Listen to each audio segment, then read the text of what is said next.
Với nãy hiền trong trái lang à kan do na lu main helai hiền lal nu ro puile ni pasal tha nong che vale pavunga ten satin kara tikuk an lo tha na kon khani helai she ring na han thlan na oma kha kan tilang ma sa chuan solama son kan ding lama son ral tlan omna kem hathil south tree VC area oma chuan trong trai tlang po hi hathil south tree VC area vekani trong trai tlang ti kan ma hian ni zikula trong trai tlang hin tinge lo om a chung in tinge om te reng kha kan en don ani voina hian lama hian signboard oma in nun hi fim khur pui hle te u Jeremia bung som pasari chang som hi pakhat thu kha lo tar ani tar tu te hin hathil sa pastor BLBKCP te an ni lai hian step pakhan chawhal dona veilama khan na china kal santa kongpui a han kongpui lian akal chawa amara chu khalai a han motor lian atlan chho thei tolon chan hi oma kan nung deuh hemi tong trai tlang konga son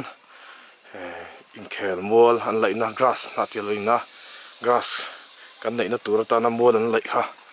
khami khana kong hi ati chia amin vel te oma tuila re ro chula kal tlang theya mason na rabiom hian engamo tur tu te helom va fo thin ni he tikar mo chuan thu nei tu te pon trong trai tlang kong te hin la ti tlang ve tura ngai la thawme trong trai tlang a hian mimal chen na in chung ko pahnih oma chuan ral tlan chung ko hin om nual boka in mun te po VC ten apang persira hian the to a TKP te pon in mun kan ne a saktumin ma kan lameka na thian South Pastor Bill hom chung mi chan mar unit ka soina ni chu chun he building hi soil quarter thina ne quarter nilovin office ane hi kapa sakani hengya he building hi ari to khup me riat kumbor vela sakani au pa ve to view me kum samthum chung ve zan to mai he building hi he lo lom ve renga helai tong trai tlang ani mai soil tlang ani china soil mun amara chu office hi an lo zui to lo tu na hen office mun da om to a chung hei chu an tilong vak lo dewang an thlir tum ber ni lo a veile ma hen transformer oma chuan Jio no Airtel tower ombokani hila hian Airtel tower hi amu theng chu chun hela ma hian hemitlang nei tu an oma hemita chung ko hian trong trai tlang atan an ram hin pe a ti chun ha thilin ram hun nom tak mai trong trai tlang kan lo nei thei pha ta ni ke chhouna zel ka kala vena hian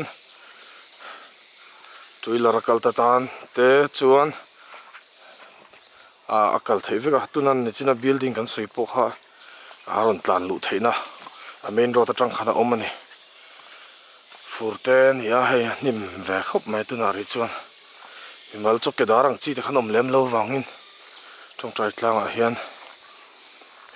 enkol fai hin hen de kha thilhar sat tak ani veni chuan kan chho zelanga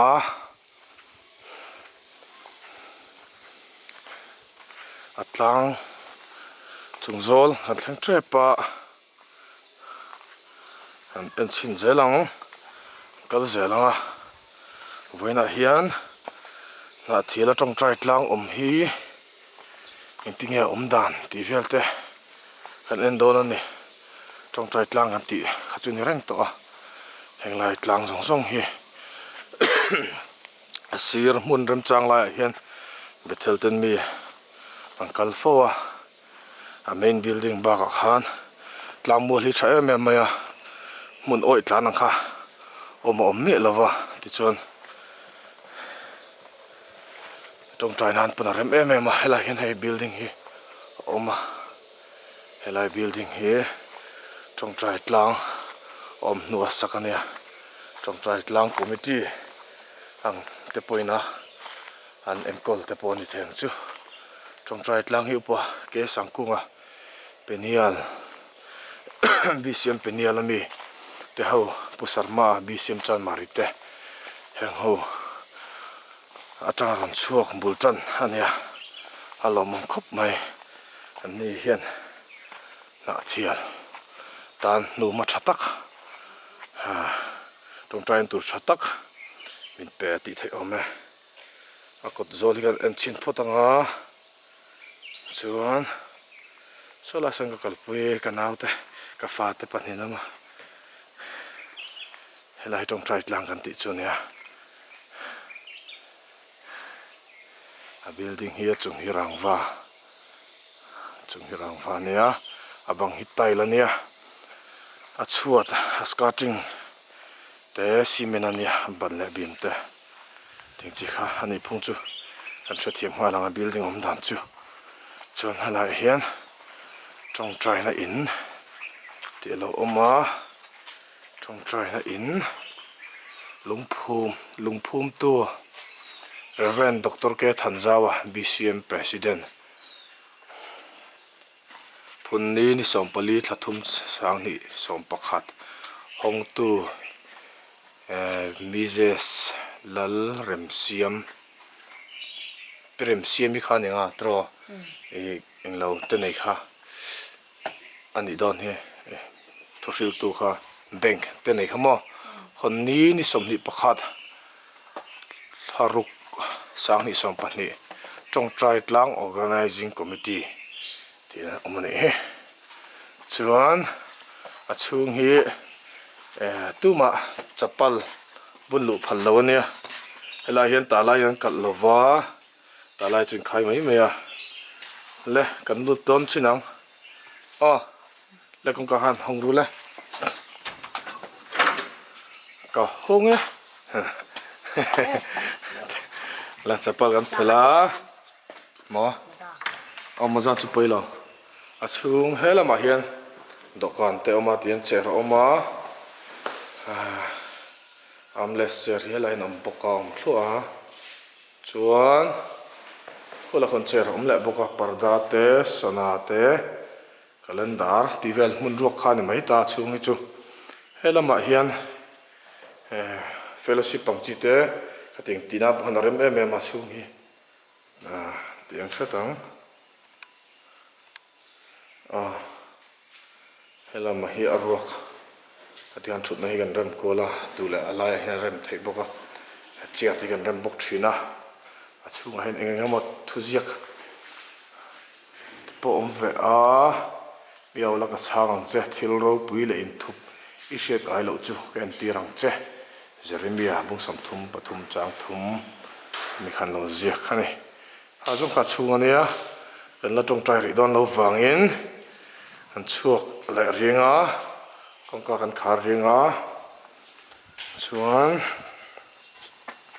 a mun helai tang hen mian tong trai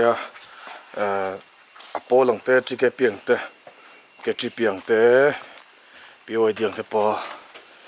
SAWay zong achunga en tian fellowship na te hagan neya an bethel tu rong kal te hian chuan tong trai tu hang kan kal dar ta hiani lama de kan kal akala ol sama helam te ni china kan kal lu na lama pokhana om thowa tu na hi chuna him dewa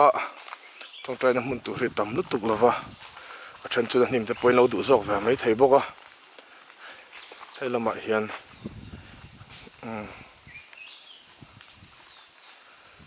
khulai hemi kong hi aron chuan chuana motoron tlan chhouna chu ni ta motor hi tlangai to lo wangin hei trailer tlan na zai hi la kwa chuan hela hi bathroom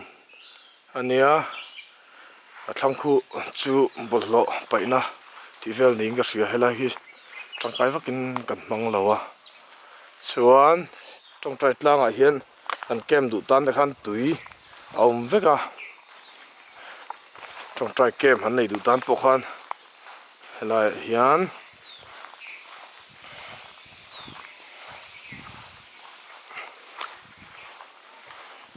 helai hian kan en chinang tui zem oma electric thir ban hi tut ma current an ti lu lai a omania tu na he free te hi lom ve a current hi alu mu mal chet alo dewa lai tui zem chunga te hian thuta rem em maya chuan helai hian kan la li suat tur na cross omani cross lem ha lian takin pai pinan siama chuan kum kha pheju kan TKP kan bethela kan bethel dar lanin a thein a chung khan lo mang ve le a kan let khoma helaya hian kini TKP kan thudal loma chuna bulwal hi la faya chuti lai chuan hemi dengi chunga hian kan thudal na asira te chuan tikhan tiếng hơn đấy còn tông to này, chả biết là tắm khop mấy hay, cả lúc tục thấy pon này lo, anh lại cross, đi mi thì tất nhiên tông trai na này à, cross lại ở hiền, sao cái lâu chút chỗ là hay, mi anh trong trai nó muốn anh lâu chút chỗ là nè, à đâm lắc đấy ông chứ cross bula hắn hạ chở chút ra,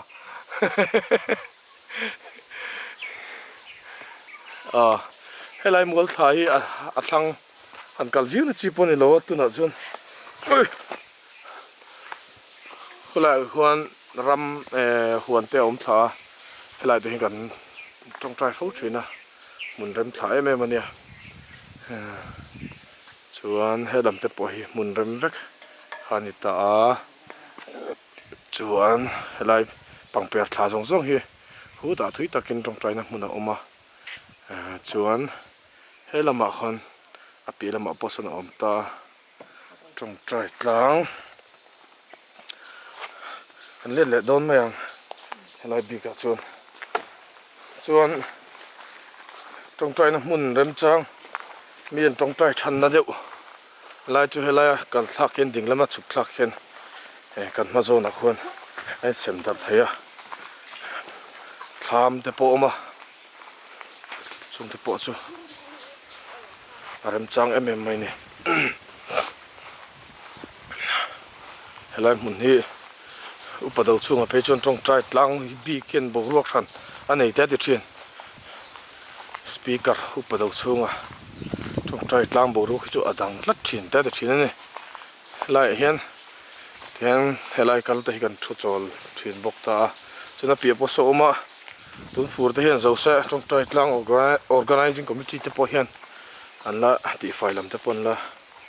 ai tu le tu ra ngai la thom me la thut na pa ni ko zol a hinoma